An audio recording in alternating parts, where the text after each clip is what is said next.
मैं क्या करूं जिससे तुम ठीक हो जाओगे? कोई ऐसी दवाई जो मैं लाऊं? अब कोई दवा मुझे ठीक नहीं कर सकती। मेरी मौत निश्चित है। नहीं अकवंश, तुम्हें कुछ नहीं होगा। मैं तुम्हें कुछ नहीं होने दूंगी। अच्छा, मेरी माँ कहती थी जो मौत दूसरों को जिंदगी दे वो बड़ी मौत कहलाती है। और आज तुम्हारी वजह से मुझे वो मौत मिल रही है। मुझे और कुछ नहीं चाहिए इच्छा।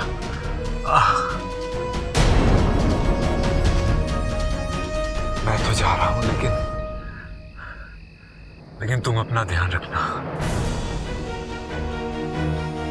हमेशा खुश रहना। अच्छा, उस वैशाली से कभी मत आना। देर से ही सही, लेकिन जीत तुम्हारी होगी। मेरी दुआएं तुम्हारे साथ। अपना अकबर, आंखें खोलो अकबर। अकबर, तुम ऐसे नहीं जा सकते। अकबर। इच्छा बेटी, अपने आप को संभालो।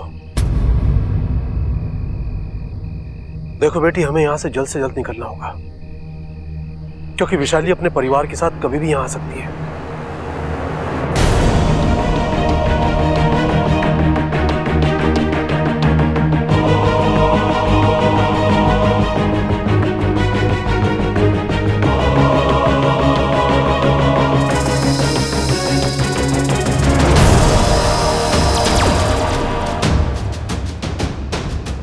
बाकू, अकवंश का अंतिम संस्कार करवा दो। ठीक है इच्छा। चलिए ताऊ जी।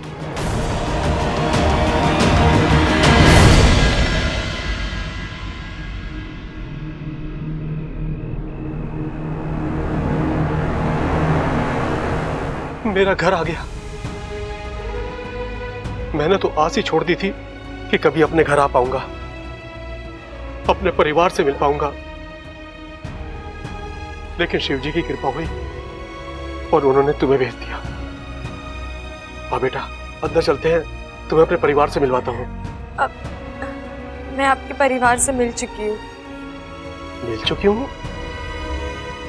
कब और कैसे? कल परसों तक मैं यहीं रह रही थी, इसी घर में, इन्हीं लोगों के बीच। अच्छा, तो तुमसे ज्यादा मैं अजनबी हूं। चलो, तुम ही मेरी मुलाकात मेरे परिवार से करवा दो। नहीं, मैं अंदर नहीं जा सकती। क्यों? एक वचन है।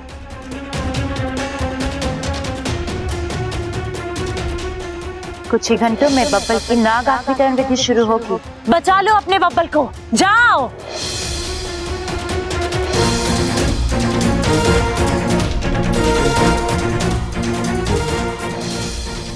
इस शादी और बब्बल के सम्मोहन के टूटने के बाद तुझे नागिस्तान वापस आना होगा।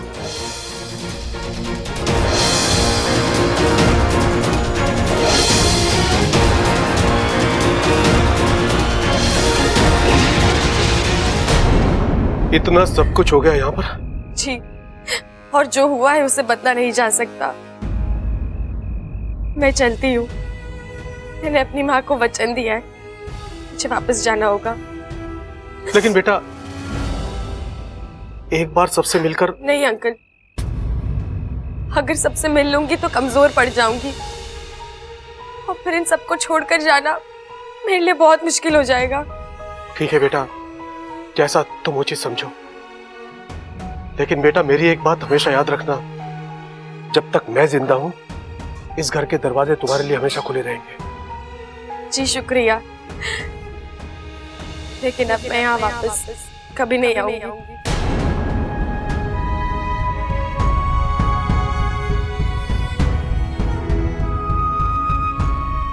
मैं आपसे कुछ मांग सकती हूँ? क्या बेटा? एक वचन। कैसा वचन? आप कभी किसी को मेरी सच्चाई नहीं बताएंगे? आप कभी किसी से नहीं कहेंगे कि मैं एक इच्छाधारी नागिन हूँ।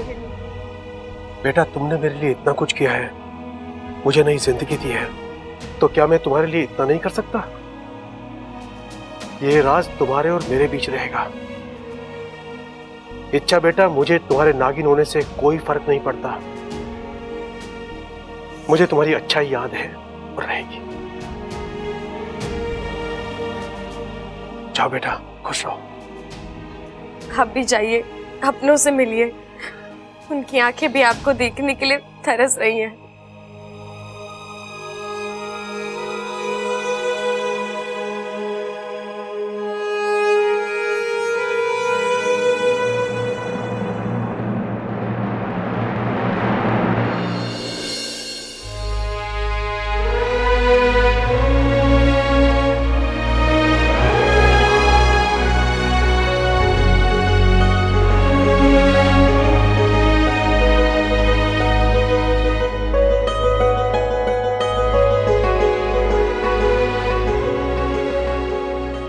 अम्मा,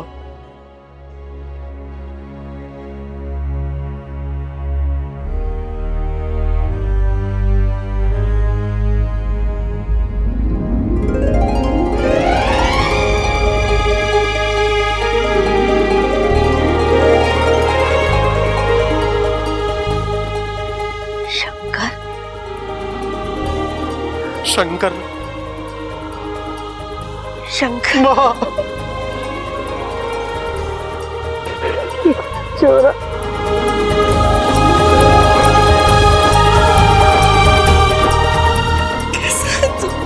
अम्मा, अब तक ठीक नहीं था, लेकिन अब ठीक हूं। क्या हाल बना लिया तूने? अम्मा, सिर्फ चेहरा बिगड़ा है, अंदर वही 13-30 साल पुराना शंकर है। जानती हूँ चोरा, लेकिन मैं ये 30 साल के एक एक पल का हिसाब लूंगी। तूने बहुत तड़पाया मुझे और अपने पूरे परिवार को। मैं तुझे तेरे परिवार से मिलाती हूँ। प्रबल, सबल, बबल, जल्दी बाहर आओ, देखो तो कौन आया है।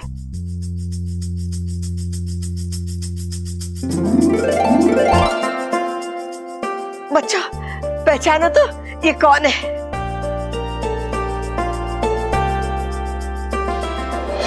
ये कौन सी जगह है? बेटी ममता, बेटी मैं शंकर, खड़क का बड़ा भाई। शंकर ताऊ जी, हाँ जी, ये मेरा बड़ा बेटा शंकर, और शंकर ये तेरा परिवार है। हमारे भतीजे प्रबल, सबल, बबल, और ये तेरा पोता अप्पू, और ममता को तो तू जानता ही है। बच्चों, पैर छुओ।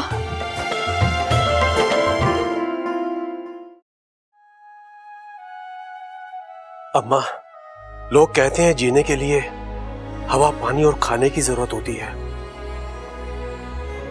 लेकिन अम्मा गलत कहते हैं। जीने के लिए अपनों का साथ और प्यार ही काफी है।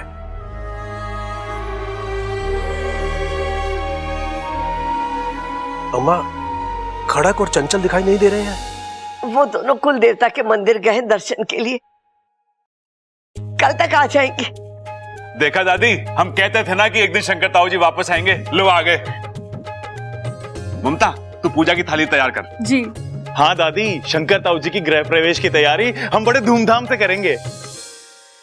शाम को?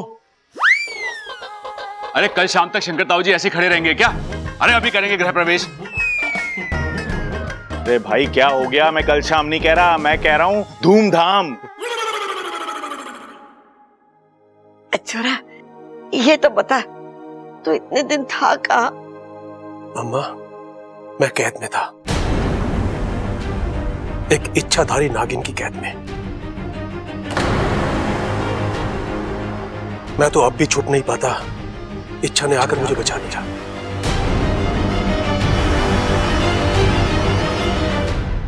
इच्छा? हाँ,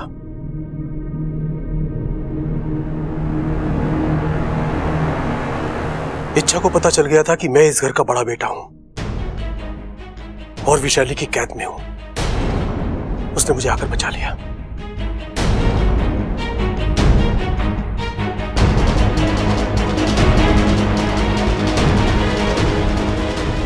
अम्मा, उस बच्ची ने जो किया उसका कोई मोल नहीं है। अपनी जान को खतरे में डालकर उसने मेरी जान बचाई है। उसके लिए इतना आसान नहीं था, लेकिन उसने किया।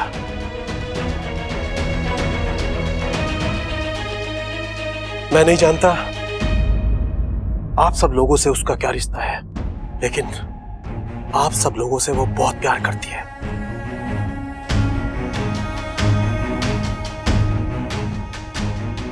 और इस घर के लिए वो कुछ भी कर सकती है।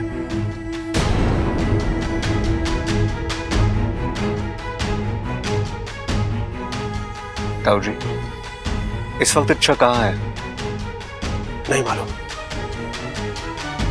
मुझे छोड़ने के लिए वो दरवाजे तक आई थी और फिर कहने लगी, इसके आगे मैं नहीं जा सकती। मैंने कहा, बेटी अंदर चलो। कहने लगी कि इस घर की कहानी मेरे लिए अब खत्म हो चुकी है।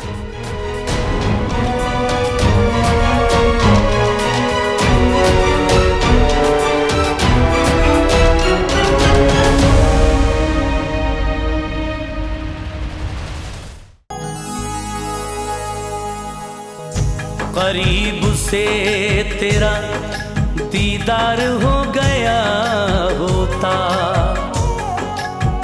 मैं तेरी सुबह का अखबार हो गया होता। तू एक बार मोहब्बत से देख लेती अगर,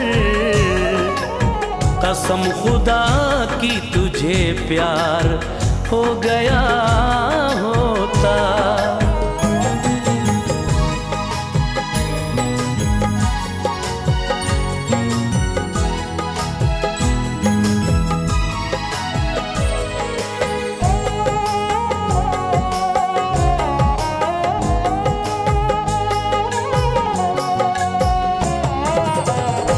बेमुराफत नहीं हूँ, वफादार हूँ। बेमुराफत नहीं हूँ, वफादार हूँ। मैं तेरा प्यार हूँ, मैं तेरा प्यार हूँ, मैं तेरा प्यार हूँ, मैं तेरा प्यार हूँ। बेमुराफत नहीं हूँ, वफादार हूँ। बेमुराफत नहीं हूँ, वफादार हूँ। मैं तेरा प्यार हूँ, मैं तेरा प्यार हूँ। इच्छा कहाँ हो तुम? इच्छा!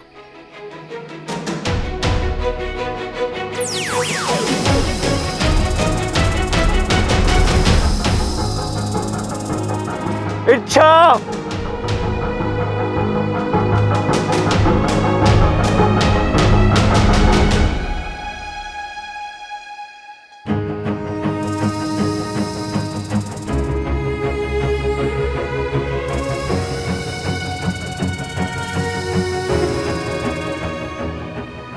इच्छा, मैं जानता हूं तुम यही गई हो। तुम मुझे छोड़ के जा ही नहीं सकती। इच्छा, इच्छा प्लीज एक बार मेरे सामने आ जाओ। मुझे तुमसे बात करनी है, तुमसे माफी मांगनी है। इच्छा, मुझे एक मौका दे दो, सिर्फ एक। मैं सब कुछ ठीक कर दूंगा।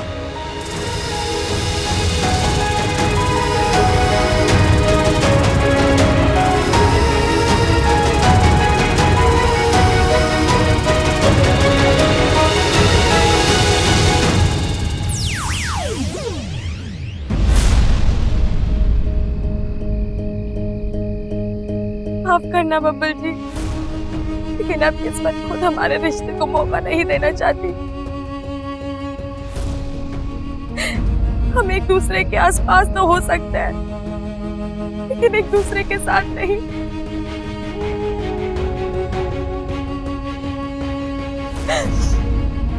आज तक मैं आप ही के खातिर आपके घर में रही, आपके साथ रही, और आज आप ही के खातिर आपसे दूर जा रही हूँ।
आप सब मुझे ऐसे क्यों देख रहे हैं? कुछ नहीं, बस अच्छा लग रहा है तुम्हें इतना खुश देखकर। अब खुश तो होंगी ना, महीनों बाद मेरी सपोली वापस आ रही है, वो भी कभी न जाने के लिए। पर इतनी देर हो गई है, अब तक तो उसे आ जाना चाहिए था। कहीं रास्ते में कुछ? अरे कुछ नहीं हुआ उसे, रास्ते में है, आ जाएगी। पर इतनी देर? असल में इच्छा को इतना लगाव हो गया उस घर से, कदम ही नहीं उठ रहे बेचारी के, लेकिन आ जाएगी। मुखिया जी, इच्छा के धैर्य और साहस को मानना पड़ेगा। उसने जो कहा कर दिखाया। उस घर की हर मुश्किल का सामना किया उसने। उसकी जगह कोई और होता अभी तक लड़ाइयों से थक कर हार कर कब का वापिस आ जाता, लेकिन इच्छा डटी रही और आज शान से जीत कर वापिस आ रही है। सब नागोमी देव की कृपा है।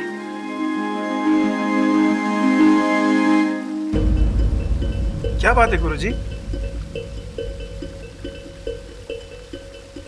इच्छा के वापस आने से आप खुश नहीं हैं? खुश तो मैं तब होता जब इच्छा अपना अभियान पूरा करके यहाँ वापस आती। आज एक माँ की ममता शायद जीत गई है, परंतु हमारा नागिस्तान हार गया है। नागिस्तान का अभियान अधूरा रह गया।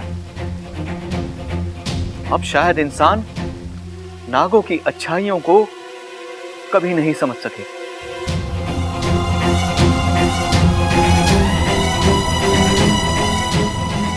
गुरुजी, मैं आपकी पीड़ा को समझ सकती हूँ, पर आप भी एक माँ के दिल को समझिए। आपने देखा ना, क्या कुछ नहीं सहा मेरी सपोली ने। इतनी कठिनाइयां, इतनी मुश्किल, इतना दर्द, वो नहीं थकी, लेकिन मैं थक गई हूं। क्या कुछ उसे बर्दाश्त नहीं करना पड़ा। मैं उसे अब ये सब और करते हुए नहीं देख सकती। मेरी सपोली बस खुश रहने के लिए बनी है, उसकी आंखों में और आंसू नहीं देख सकती। और फिर अगर आज वो नागिस्तान नहीं लौटी तो वो किसी और की हो जाएगी, और फिर हम सब उसे हमेशा के लिए खो देंगे।